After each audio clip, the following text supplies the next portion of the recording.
Добро вечер. Ве поздравувам на почетокот на уште едно издание на емисијата 360 степени во кое донесуваме.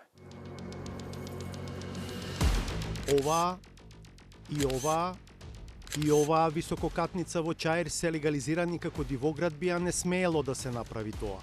Сателитските снимки покажуваат дека се изградени последните неколку години, а законот дозволува легализација на градби финиширани до март 2011.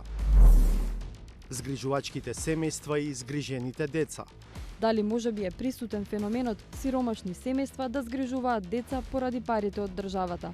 Најголемиот процент на деца кои се згрижуваат во згрижувачки семејства се исто така деца кои потекнуваат од ромската националност. Отидовме и сами да се увериме дека во главниот град има јавна институција со дупка на покривот. Ќе ми се јавите и треба да дојдем тука за 5 работи и да да уплатам и да подиме.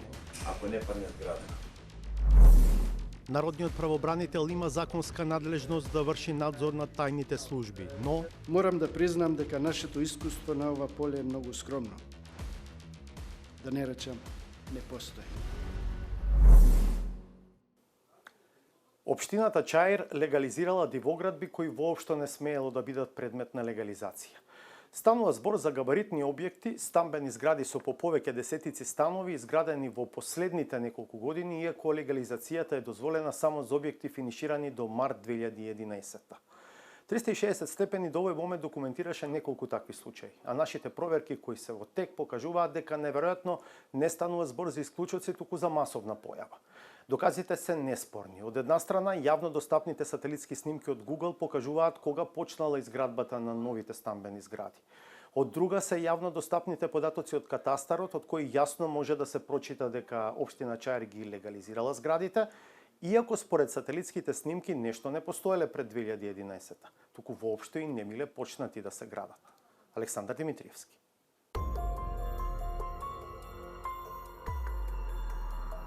Кој не поминал, не знае дека Чаир е можеби и најраздвижениот дел од Скопје. Не е за изненадување бидејќи густината на населението на 1 квадратен километар е околу 18.000 луѓе. Само за споредба, втората општина по густина на населеност во Скопје е Центар, со 5800 жители на 1 квадратен километар. Ајде што Чаир е 3 пати погусто населен од Скопски Центар, туку во последниве години почнаа да се градат се поголеми и се повисоки нови згради. А многу од тие згради се градат на тесни улички или на места каде лаички не би требало да биде дозволена изградба на толкави градби. За да не остане само на лаички впечаток дека во Чаир се гради на диво без преседан, се обидовме да провериме и преку факти. Прашавме во општината колку одобренија за градба на објекти за домување во стамбени згради, односно градби со намена А2, се издадени за периодот 2019-2022 година и за кои парцели. Општина Чаир за дадениот период има издадено 8 дозволи за градба на објекти со намена А2. Проверивме на терен дел од тие парцели. Заклучивме дека меѓу поголемите објекти кои се изградени или се градат со дозвола е една од овие стамбени згради во Газибаба, близу подвозникот кај хотелот Континентал. Дозвола издадена и за комплексот Премиум Резиденс, близу гинеколошко-акушерската болница во Чаир. Но во реалноста, во Чаир се изградени многу повеќе од само 8 стамбени згради во последниве 5 години, за колку што има одобрение. Тој факт води до еден заклучок. Во густо населениот Чаир на диво се градат стотици, можеби илјадници станови. Локациите на поголемите нови згради што ги видовме при обиколките на терен, а за кои општината не ни даде податок дека имаат одобрение за градба. Потоа ги проверивме низ јавно достапната електронска база на катастарот. Тоа што се потврди дека станува збор за дивоградби и тоа дел од нив изградени на државно земјиште, беше речиси небитно со друго, далеку поневеројатно откритие. Увидовме дека дел од новоизградените објекти кои ги проверивме во меѓувреме се и легализирани, што е потврда дека биле дивоградби. Но проблемот е во тоа што легализацијата на овие објекти не требало да биде можна. Законот за постапување со бесправно изградени објекти беше објавен во службен весник на 24 февруари 2011 година и стапи на сила 8 дена подоцна. Во членот 2, став 2, јасно се вели дека легализацијата е можна само за објектите изградени до тој момент. Предмет на овој закон се бесправните објекти од ставот 1 на овој член, на кои до денот на влегувањето во сила на овој закон се изведени градежните и инсталатерските работи во целост и истите представуваат градежна и функционална целина. И покрај тоа што законски не можело и не смеело да бидат легализирани, еве некои примери кои докажуваат дека во Чаир се случило спротивното. Оваа нова осумкатница се наоѓа на булеварот Македонско-Косовска бригада број 87.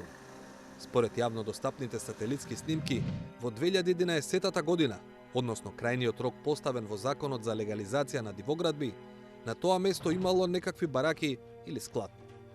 Нема никакви промени се до 2014 и 2015 година, кога почнуваат да се градат куќи во околината, но не и на парцелата која е предмет на наш интерес. Таму, првите промени се од март 2020 година, кога очигледно се почнува нова градба.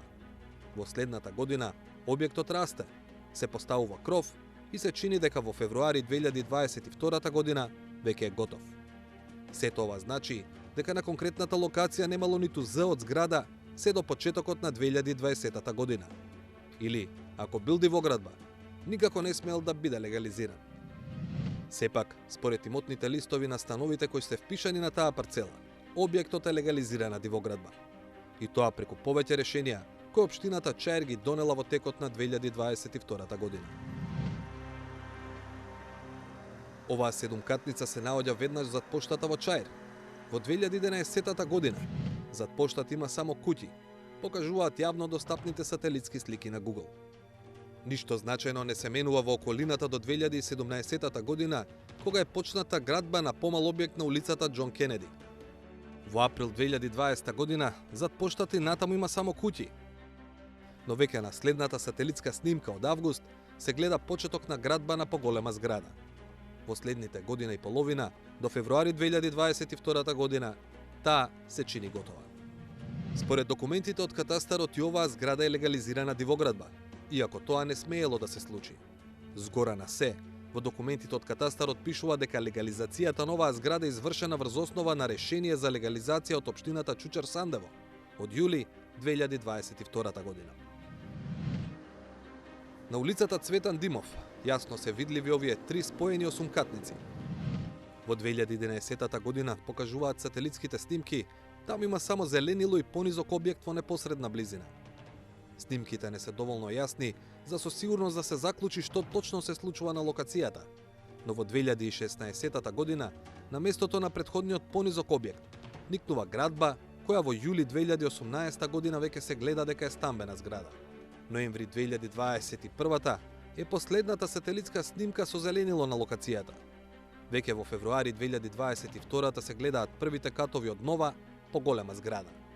Во октомври се поставува кровна конструкција, а до мај 2023 година веќе ги има другите две згради кои можат да се видат и денес. Според катастарот пак, на предметната парцела се наоѓа зграда со само 4 ката. И тие 4 ката се легализирани, и тоа во решение од општината од 18 март 2022 година. Иако секој од овие објекти има своја генеза, сите делат една иста работа. Били изградени далеку подоцна од 2011 година, која е временска граница по која еден објект не смее да се легализира. Тогаш, како се легализирани објекти изградени дури и во 2023 година? Освен што го поставивме ова прашање, до општината Чаир ги посочивме и трите примери објавени во оваа сторија. Локалната власт не го отфрли нашиот заклучок, но ни одговорија дека тие ги почитувале законите при постапките за легализација, вклучувајќи одредбата дека е дозволена легализација само на објекти изградени пред март 2011 година.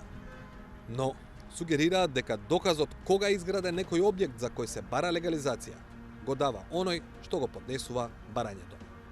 При водење на постапките за утврдување на правен статус на бесправно изградени објекти, општина Чаир целосно го почитува член 6 од Законот за постапување со бесправно изградени објекти, согласно кој се вели дека кон барањето за утврдување на правен статус на бесправен објект, барателот треба да достави и доказ за приклучок во комунална инфраструктура и или сметка за јавни услуги, струја, вода и така натаму. А доколку бесправниот објект нема инфраструктурни приклучоци, тогаш изјава заведена на нотар, дадена под кривична и материјална одговорност, со која барателот ќе потврди дека бесправниот објект е изграден пред влегувањето во сила на овој закон. Или од општина Чаир, целосно ја префрлаат одговорноста на тие што побарале легализација, а знаеле дека објектите им се изградени по март 2011 година. Но тука се јавува нов проблем. Законот за постапување со бесправно изградени објекти беше неколку пати менуван за да се продолжи рокот за поднесување на барање за легализација. Тој рок последен пат беше продолжен до декември 2018 година. Објектите за кои ние поставивме прашања се изградени подоцна. Како е можно да биле поднесени барања за легализација на споменатите градби, кога тие не постоеле ниту на 31 декември 2018 година? Од општината Чаир одговорија, без оглед на рокот за доставување барања, барателот е тој кој доставува доказ или изјава дека објектот е изграден пред март 2011 година. За една од можните варијанти неодамна го прашав Мизет Меджити, поранешен градоначалник на Чаир од редовите на ДУИ, а сега председател на партијата Демократско движење на која припаѓа и актуелниот градоначалник на Чаир Висар Ганију. Чиф изуме да се градат згради без одобрение за градба во општина Чаир и да се легализираат со тоа што ќе се заведуваат под стари архивски броеви. Чиф изуме тоа? Да. Para dhe më thonë se defokusove deshat përgjigjem pyetjen e parë. Po okej, apsolvuam dhe më. Што ако се докаже дека навистина има злоупотреба на стари архивски броеви за легализација на нови дивогради? Sa i përket dhe më thonë ndërtimeve të egra, në nivel të masjonisë ka mbi 500.000. Dhe më thonë dhe nëse shtojmë me numrin e banorëve, dhe më thonë do del që çdo familje dhe më thonë është involvuar të ndërtimet e egra. Nëse nuk do kish ndërtimet e egra kanë qenë dhe më thonë edhe në kohën kur kanë qenë kompetencë e Ministrisë të Transportit dhe jo komunave, dhe ai mandej ka vazhduar. Не го демонтирате ова што ве прашувам. Faktikisht u asqaroj dhe më thonë se për atë arsye, dhe më thonë në nivel të maçanisë, disa herë kanë sjell ligj për legalizim. Po mos kish pas ndërtimet e egra prej Stromice deri në Struk, pra nuk do kish nevojë as për të sjell ligj për legalizim. Pra qytetarët në Çajir, dhe më thonë nuk kanë bërë asgjë më shumë se atë që kanë bërë dhe më thonë në nivel të Shkupit dhe nivel të Maçanisë, dhe kjo çështje fundit Многу прецизно ве прашав за злоупотреба на стари архивски бројчиња за нови дивоградби. Сега нема актуелен закон за легализација на дивоградби, вие тоа знаете. Ако сега некој направи дивоградба, не може да ја легализира. Треба да се урне. Dhe më thonë në esencë aty është për shkak pengesës ligjit, dhe më thonë për planifikim hapësinor, që tani nuk janë, dhe më thonë, ka shumë kompetenca qeveria, qyteti, vonohen, dhe kjo i ka detyruar qytetarët, sepse në fund qytetari ndoshta me ligj për ndërtim apo me legalizim paguan komunalet e njëjta. Në Çajir janë diku 200 euro për metër katror, domethënë nuk favorizohet në këtë drejtim. Документите и другите факти за сега не нудат прецизен одговор. Како се легализирани објекти изградени 10 години по крајниот законски рок? Или како е можно да се поднесе барање за легализација на објект изграден последниве 2-3 години, кога рокот за поднесување барања истекол уште во 2018 година? Продолжуваме да прашуваме. Ќе продолжиме да известуваме за овој случај, односно случај. Сега за животот, кој знае да биде убав, но и суров. Редовна појава се бебињата и малите деца кои откако се донесени на овој свет се запоставени од биолошките родители. Некои ги напуштаат своите деца, а на други државата им ги одзема бидејќи не се способни да ги чуваат. Тука на сцена стапуваат така наречените згрижувачи, семејства кои привремено земаат под закрила деца кои животот ги оставил без родители. Во земјава има околу 360 такви семејства во кои се згрижени околу 600 деца. Дали и како државата контролира каков е третманот на згрижените кај згрижувачите и има ли злоупотреби од Галена Николовска-Ризвановиќ. Куќата на семејството Петрови од Скопје е во Мирени Тивок дел од населбата Киселавода. Такво е и 5-годишното девојче кој од пред 6 месеци живее со нив. Покрај своите 3 деца, Даниела се одлучила да згрижи уште едно. 2 од биолошките деца се веќе возрасни, додека третото, најмалата ќерка Дарија, има 8 години. Па иако на почетокот им било необично со уште еден член во семејството, девојчињата станале неразделни. Прво им беше чудно, не им се веруваше како може такво нешто. ма сега веќе ја прифатија и премногу ја сакаат. Имате поддршка? Да, од сопругот, тој стално е на пат, ама пак тука е ќерката, таа посебно живее. Не е никаков проблем, јас се справувам добро со нив. Мотивацијата да згрижи дете, вели Даниела, ја имала одамна. Затоа што јас имав контакти со деца од дом во околината кај што живее порано. Ги слушав нивните приказни колку беа тажни. Па си викав, зошто јас да не помогнам бакар на едно детенце. Двете девојчиња уживаат во заедничките игри. Ја делат собата, играчките, облеката. Ајде, одете. Да ви ја видат колку е растурена од играчки. Цел ден вадат, се дотеруваат, фрлаат.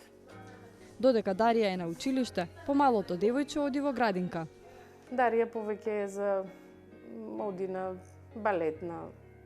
Сака да пее, да снима пред камера, да ја гледа, многу сака да биде. А додека другово дете, девојче што е кај мене, тоа многу сака топка, сака да вежба, по цел ден надвор ја носам кога е досадно, вежба, трча. Можам да кажам од сите деца тука во паркот е најбрза, никој не може да ја стигне. Но периодот на адаптација не бил лесен. Со многу љубов и посветеност, некои трауми успеале да ги надминат, раскажува Даниела. Сепак, помислата дека може да биде одземена и преместена на друго место, за малата е еден од најголемите стравови. Тука. Па тука си кај мене, никој не те зима. Никој, ти си моја ќерка веќе готово, не те давам јас. Со Дарија заедно ќе растете заедно све. Може ли? Нели така се договоривме? Ти сакаш јас да ти бидам мајка? Па ти јас ќе ти бидам. Може, нели? Да пукне, ајде. Тука. Тука ќе бидеш, не одиш никаде. Тука. Сакам цел ден. Цел ден и дека пораснеш. Многу предизвици има. Мислев дека се тие деца како и нашиве деца, нели? Може секако со нив, меѓутоа не било така. Има многу работа со нив. И ова дете кај мене што е беше истравматизирано доста. И се уште истраат некои моменти, ама полека веќе нема. Семејството на Даниела го посетивме со социјалните работници од Центарот за поддршка на згрижувачките семејства 11 октомври. Заради заштита на идентитетот не го откриваат ниту името, ниту минатото на ова девојче. Тоа е само едно од околу 600 деца сместени во згрижувачки семејства во земјава. Според податоците од Министерството за труд и социјална политика во Македонија има 360 згрижувачки семејства. Во зависност од тоа дали станува збор за роднински релации, за деца со попреченост или деца жртви на насилство, згрижувањето може да биде општо, роднинско, специјализирано, повремено или интервентно. За овој хуман гест, згрижувачите добиваат помош од државата. За општо згрижувачко семејство таа изнесува од 18.000 денари за дете кога е згрижено едно до 12.000 денари месечно за секое дете кога се згрижени максимално дозволените 5 деца. Роднинските згрижувачки семејства добиваат од околу 12.000 денари за дете кога е згрижено едно до 6.000 денари месечно за секое дете кога се згрижени максимално дозволените 5 деца. Сместувањето во специјализирано згрижувачко семејство се плаќа од 21.000 денари за дете кога е згрижено едно до 19.000 денари за секое дете кога се згрижени максимално дозволените 2 деца. На ниво на целата држава постојат 3 центри за поддршка на згрижувачките семејства. Јавната установа Детски дом 11 октомври, СОС Детско село и јавната установа Дом за доенчиња и мали деца Битола. Центарот со кој раководи Ана Панчева опфаќа најголем регион и има најмногу корисници. Освен општите услови кои треба да ги исполнува, потенцијалниот згрижувач мора да помине обука, а се прави и проценка на личните предиспозиции и условите во домот. Дали тие се со завршено образование, кој е степенот на нивното образование, каков однос имаат кон воспитно-образовниот процес, дали се школуваат или се школувани нивните биолошки деца. Во тој процес на нивна проценка многу ни е битни ни се информациите за тоа какви се нивните релации и односи во семејството помеѓу потесното семејство, какви односи и релации имаат со поширокото семејство, какви се брачните односи и релации, како ги надменуваат брачните предизвици, проблеми и така натаму, каков однос има кон нивните деца. И се тоа е еден сет на информации кои што го градат нашето мислење за тоа потенцијално семејство. Доколку се погледнат податоците за бројот на деца сместени во згрижувачки семејства, најмногу има во Скопје. Па од Министерството за труд и социјална политика побаравме статистика за бројот на деца на училишна возраст по општини. Не изненади податокот дека најмногу има во општини кои не важат за особено богати: Шуто, Оризари, Газибаба и Чаир. Ако во останатите 30 на општини за кои добивме податоци има од 10 до 15 деца на училишна возраст, во овие 3 општини бројката е за 4 до 5 пати поголема. Дали можеби е присутен феноменот сиромашни семејства да згрижуваат деца поради парите од државата? Најголемиот процент на деца кои се згрижуваат во згрижувачки семејства се исто така деца кои потекнуваат од ромската националност, па можеби и оттука нели и бројот е тука некаде нели поголем, од причина што најчесто во општината Шуто, Оризари нели и делумно во општина Чаир се семејства кои што се од ромската етничка заедница и кои можам да кажам дека се побројни од останатите и дека навистина мораме да го признаеме нивното значење во системот и да бидејќи тие ни се ресурс секогаш кога нели имаме потреба да згрижиме дете.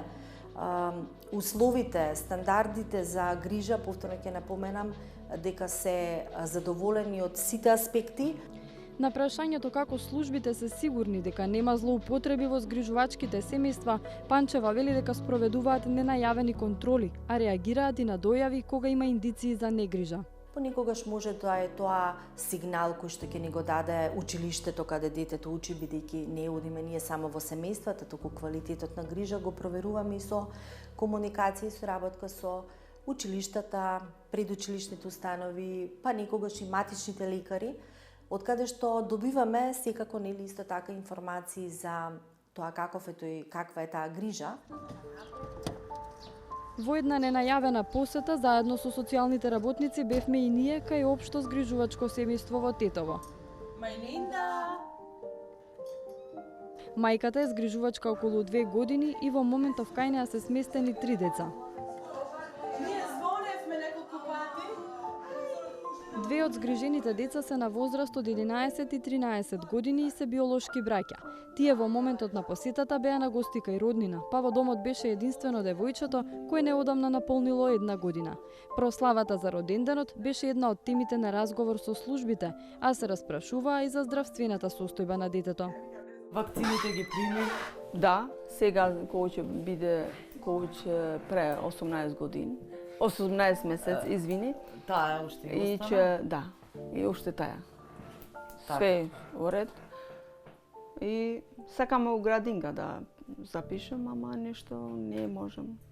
Прв ваков случај ме добивме информација дете од згрижувачко семејство, меѓутоа најверојатно каде да е би требало во текот на овој месец и тоа да го средиме. Мелинда има уште 2 своји биолошки деца кои веќе се тинејџери.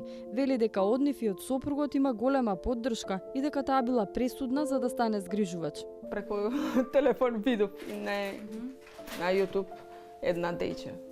И таа имаше 20 нешто години, не знам, и кажал како проаѓа од дом, сваќаш. И мене ми беше многу жал.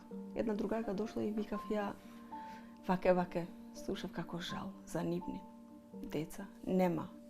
Ние смо мајки, ама наши деца по добри, ме сваќаш, а другите како нема никој. И како и после таа вика можеш и ти да земеш деца? И ја викав ајде да земо ја и ти. И кој ќе прем документот? Ама ќе видим. Ајде да премо документот побрзо. И правевме документите, отидов на обука. Таа досега има искуство со згрижување на 4 деца. Првото девојче кое го чувала е веќе посвоено, па разделбата од децата е една од најтешките теми. Таа е најтешко. Да можеш да се да можем да зборим со нега, само да знам малку. Ме сваќаш и може ќе ми пројде. Многу тешко. И сега ми е тешко. Немате контакт од како ќе Многу тешко. Стручните тимови од Центарот за поддршка им се достапни за помош на згрижувачите 24 часа, а по потреба доаѓаат и на посета. Задолжителните контроли ги прават на 4 месеци. Кога доаѓаме во домот, првично забележуваме условите дома, хигиената во домот, што ни остава впечаток, потоа со самиот разговор со згрижувачката си ги кажува сите детали околу децата, доколку одат на училиште, доколку не одат, доколку се во градинка, здравствената состојба на децата, одреден предизвик што се соочува доколку има. Тие се тие основни детали кои што се гледаат на увидот. Ова семејство е еден од најдобрите примери на згрижувачки семејства. Децата растат со родителска љубов и многу внимание, а тоа е и целта на згрижувањето, велат од Центарот. Сепак, во последните 2 години откако постои Центарот за поддршка, затворени се 8 згрижувачки семејства.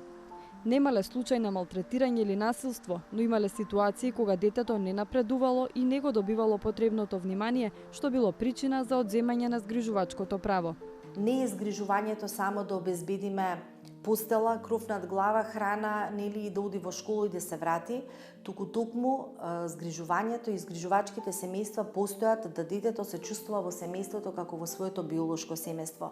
Да тоа дете по ништо не се разликува од другите деца во неговото одделение, да му е обезбедено буквално се.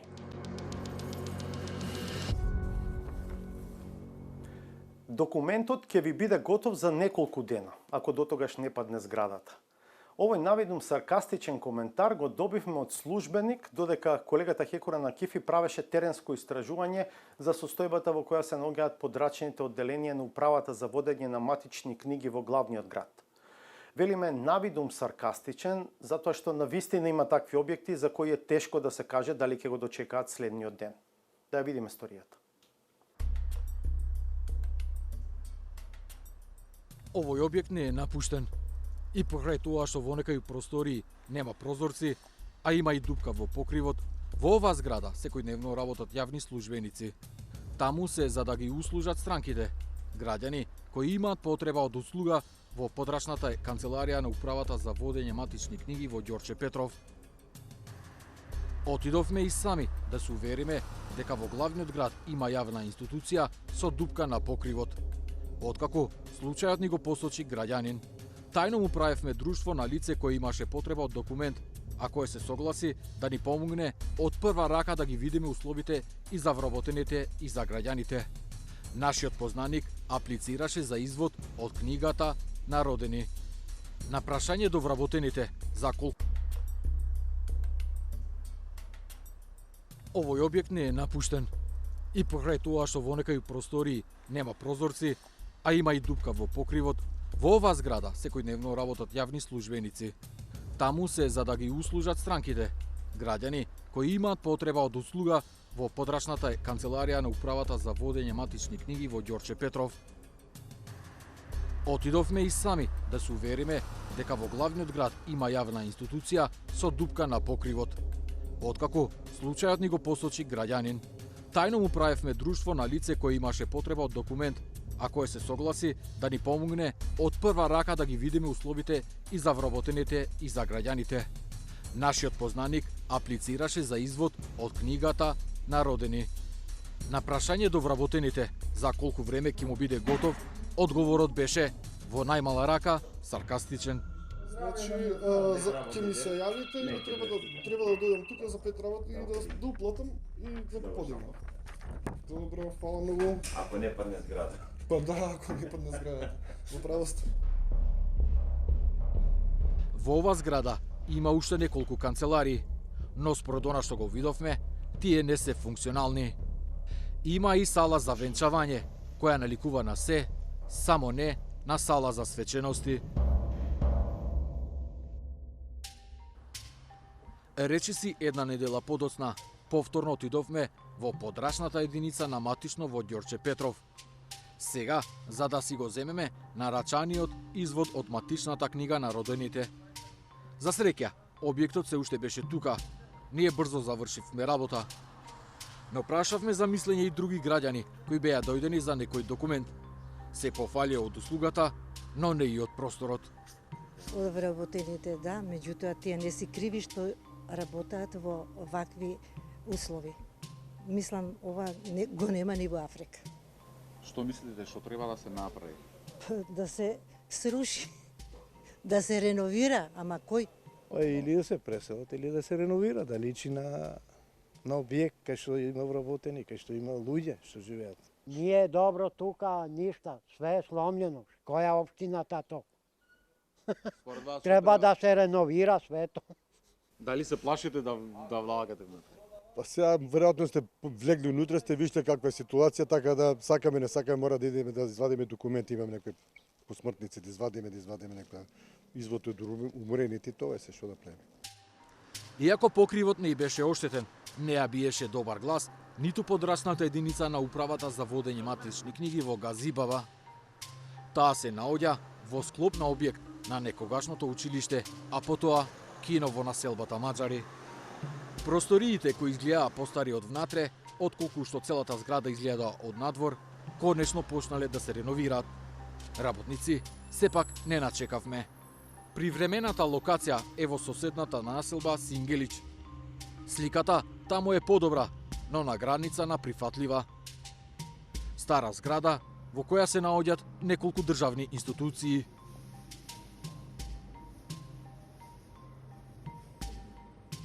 Управата за водење матични книги има повеќе канцеларии на државно ниво.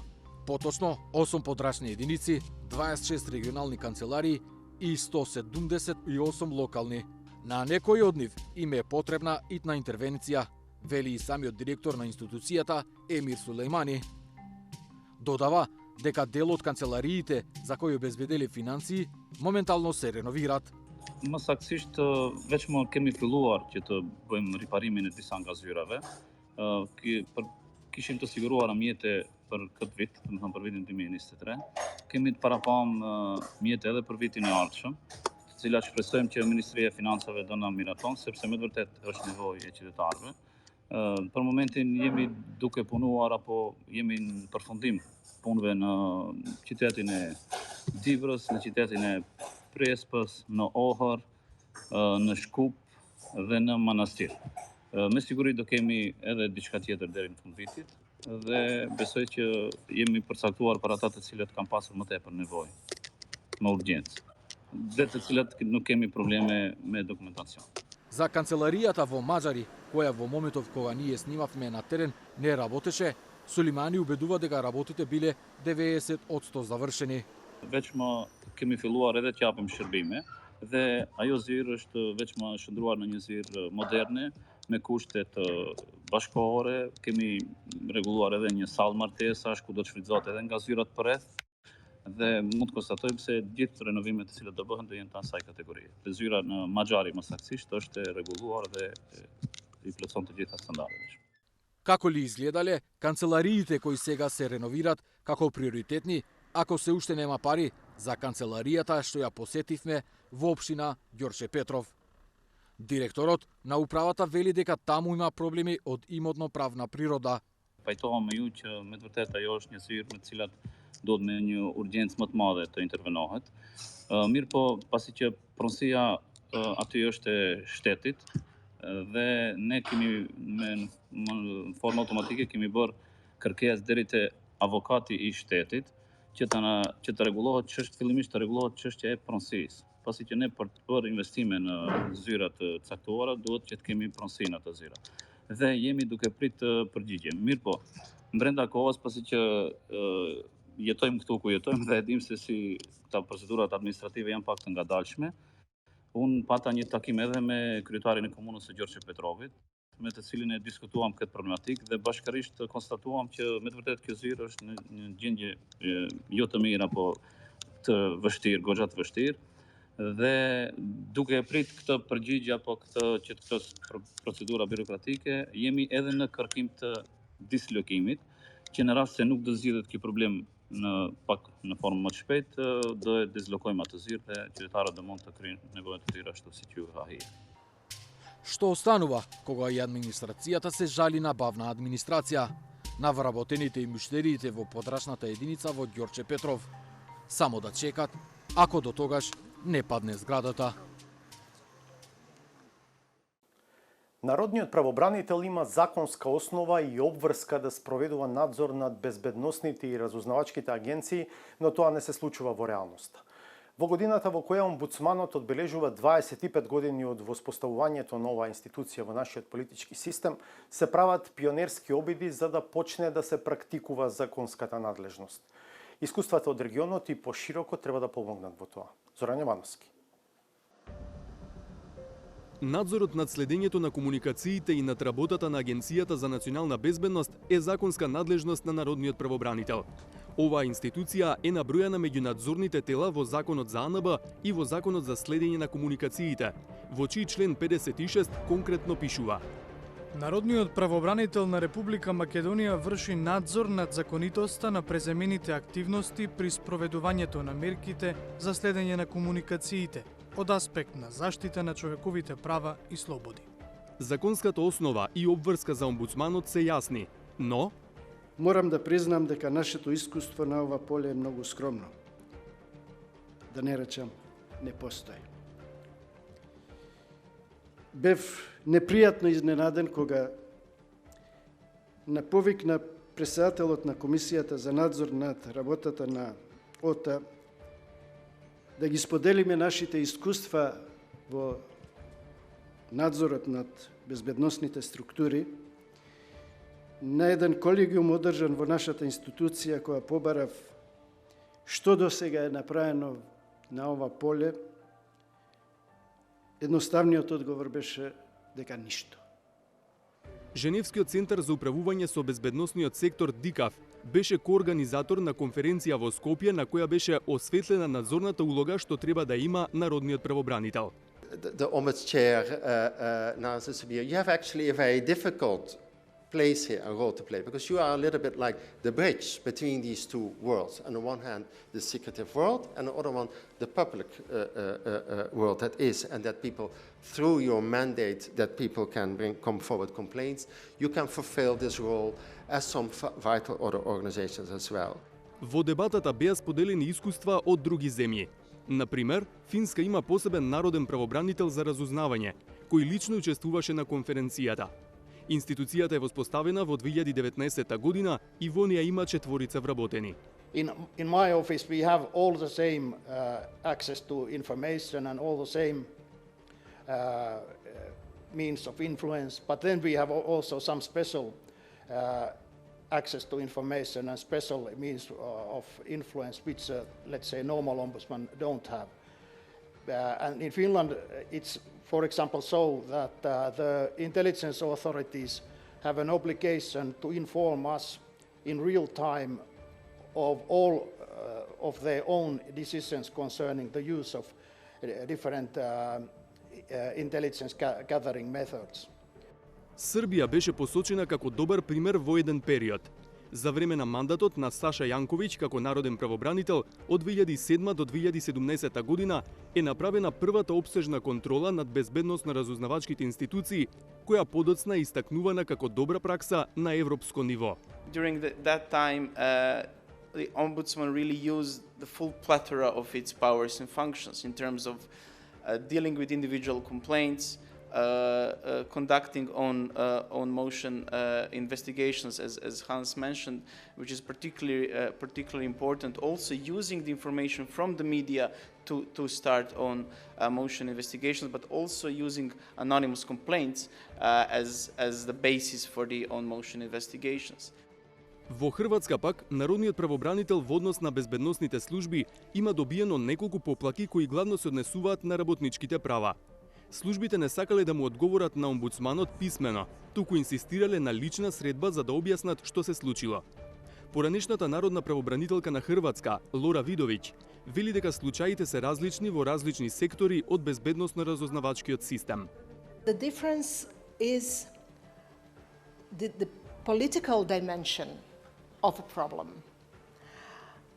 When we were dealing with complaints regarding the police treatment of an ordinary citizen who was, mistreated while crossing the street or during the apprehension, the cooperation with the Ministry of Interior and with the police was in general very good.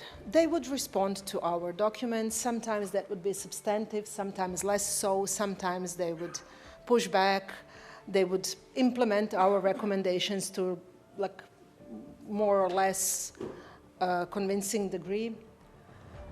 But the real game changer came when we started to scrutinize police treatment vis-a-vis migration and migrants' rights. Според пратеникот Љупчо Пренџов, председател на Комисија за надзор над работата на Агенцијата за разузнавање и Агенцијата за национална безбедност, потребно е да се продлабочи соработката меѓу Собранието и Народниот правобранител. Ова е одлична можност да видиме и да прошириме нашата соработка, бидејќи тој се грижи за човековите права и слободи во рамки на системот, а како што кажавме, дека општо е прифатено секаде дека често пати службите не само во Македонија, туку секаде знаат да го преминат прагот на човековите права, односно нивното доследно почитување. Сметам дека во иднина треба да се направи една потесна соработка на разменување и на информации и на конкретни предмети помеѓу јавниот правобранител и Собранието. Амбасадорката на Швајцарија, земја која покрај Холандија, Шведска и Европската Унија е донатор во програмата на ДИКАВ за реформи во безбедносно-разузнавачкиот сектор во Македонија, го нагласи мандатот на Народниот правобранител да врши надзор врз проведувањето на мерките за следење на комуникациите. As an independent and impartial office, it holds the responsibility of providing distinct and unbiased perspective to the oversight system. It will complement the task of the upcoming Council for Civilian Supervision and of the parliamentary committees. Today's 25th anniversary of the establishment of the Ombudsman Office in the country is a good opportunity to highlight the prominent role of the institution in enhancing democratic oversight in the sector. Председателот Стево Пендаровски оцени дека Народниот правобранител е институција која е најблиску до суштината на она што се нарекува граѓанска контрола над власта и над еден од нејзините најсензитивни делови – безбедносните служби. Фактот дека оваа институција има овластување да бара одговори од институциите на власта по представки на граѓаните, вклучително и да врши увид во класифицираните информации со какви главно работат безбедносните служби, ги прави незините забелешки и препораки до институциите на власта, не само основа за медиумски извештаи, туку и инструмент за кревање и менување на јавната свест. Омбудсманот Насер Зибери во финалето на конференцијата посочи дека и по 25 години од основањето, оваа институција нема акредитација со статус А во Европската мрежа на национални институции за човекови права. За тоа потребно исполнување на критериумите за финансиска, просторна и кадровска независност. Македонскиот омбудсман не исполнува ниту еден од нив. Зибери решението го гледа во законски измени. Во моментов во собрание се наоѓа предлогот на измени на Законот за народен правобранител. Се надевам дека брзо ќе им биде поделен на пратеничките групи да го разгледаат, каде што повеќето од овие прашања ги затвараме. На конференцијата немаше представник на Агенцијата за национална безбедност. Биле поканети, но не одговориле. Во 360 степени, како следна содржина, ја најавувам редовната саботажа. Да ја видиме.